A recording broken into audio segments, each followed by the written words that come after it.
Quelques heures avant que la guerre éclate le 24 février dernier, Timur Rudov prend sa voiture, comme il le fait régulièrement, et s'éloigne de Mariupol. Il vient de dire au revoir à sa fille de 8 ans et demi, sans imaginer que le pire est sur le point de se produire. Sur la route, j'ai écouté les informations et j'ai entendu qu'il y avait des bombardements. J'ai réfléchi à ce que je pouvais faire et j'ai pris la décision de faire demi-tour. Et c'est comme ça qu'a débuté mon séjour à Mariupol en temps de guerre. 20 jours. Un séjour à courir entre les bombes, à se cacher dans les caves des immeubles. Un quotidien que ce père de famille de 37 ans a filmé et posté sur sa chaîne YouTube.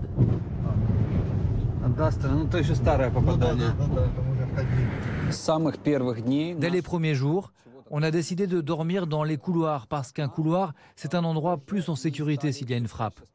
Mais ensuite, on a commencé à descendre de plus en plus souvent dans la cave et du 10 au 15 mars, on n'en est plus sorti. Avec sa fille Maria, Timur Rudov passe 5 jours enfermé dans le sous-sol de son immeuble, sans eau, sans électricité, dans une humidité glaciale.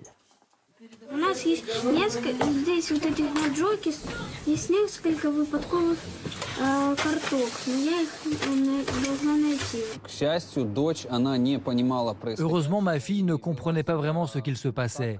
Et elle se comportait comme si on vivait juste une sorte d'aventure, où notre vie n'était pas en danger.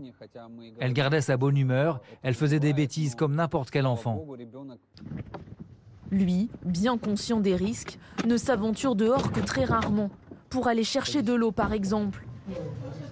Mais ce jour-là, il se retrouve pris sous les tirs.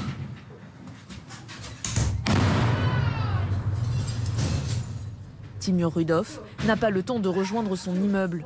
Dans l'urgence, il se réfugie dans un bâtiment voisin.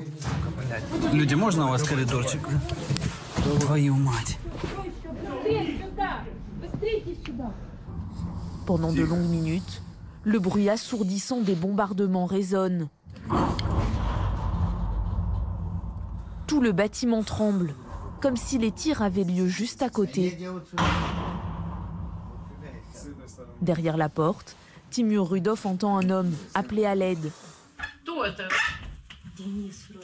Денис тебя выслушал. Говорит, что-то нести ему.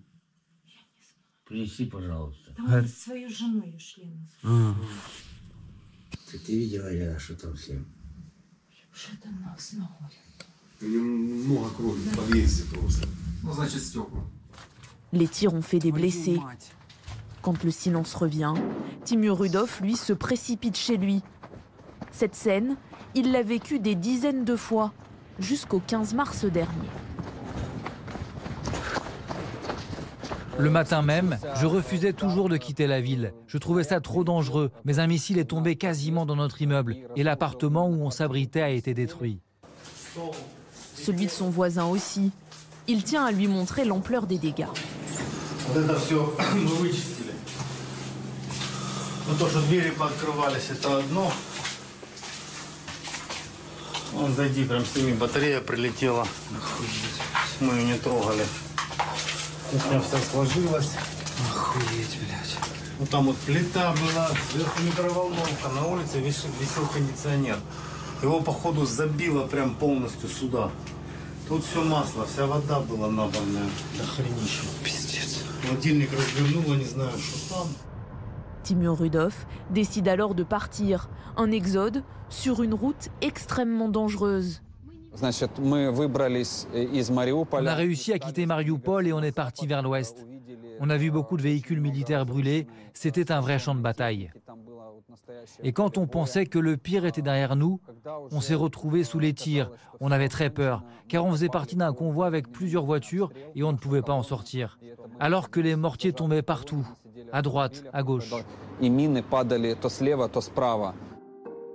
Après 2 jours de trajet, avec sa famille, il arrive enfin à rejoindre Zaporijia, puis laisse partir son ex-femme et sa fille en Pologne.